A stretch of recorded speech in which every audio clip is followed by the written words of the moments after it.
তারা বিমানকে লাভজনক থেকে অলাভজনক থেকে লাভজনক এই কথা বলে তারা এটা করছে, যে তারা এটা লাভজনক নয়, আমরা লাভজনক করার জন্য এটা করছি। আসলে কিন্তু সেটা নয়।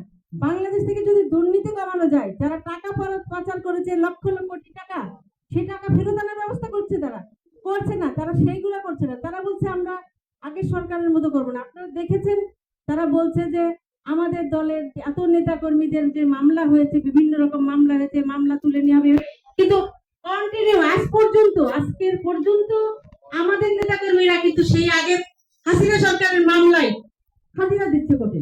কেন কেন হাজিরা দিবেন? 5ই আগস্টের পরে কেন আমাদের নেতা কর্মীরা হাজিরা দিবে? এই বিষয়ে কি করছে সরকার? সরকার নিজের কাজটা ঠিকভাবে না করে তারা বিভিন্ন আশেপাশে যে বিভিন্ন বিষয়গুলো তারা সেগুলোর সাথে ইনভলভ হয়ে যাচ্ছে। আমাদের যথেষ্ট সন্দেহ হচ্ছে যে তারা আসলে কি চাচ্ছে।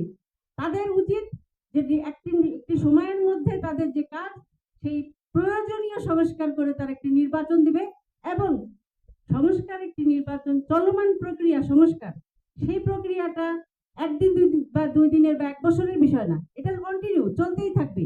তারপরে যে সরকার নির্বাচিত সরকার ক্ষমতা আসবে, তারা সেই সংস্কারটাকে এগিয়ে নিয়ে যাবে তাদের মতো করে।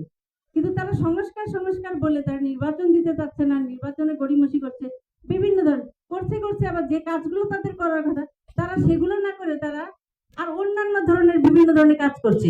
আজকে যদি ফ্লাইট ম্যানচেস্টার বন্ধ হয়ে যায়, এর দায়ভার কার? এর দায়ভার হবে এই বর্তমান এই সরকারের উপরে। এই দায়ভার সম্পূর্ণ দায়ভার। তাহলে এই সরকার কেন এই দায়ভার নেবে? 1 বছরের জন্য 2 বছরের জন্য এসে এই দায়ভার কেন নেবে? সুতরাং সেই সব বিষয়গুলো কিন্তু সম্পৃক্ত, আমাদের সেই বিষয়গুলো চিন্তা করতে হবে। তো আমি বলবো যে আপনারা একটা বড় আকারের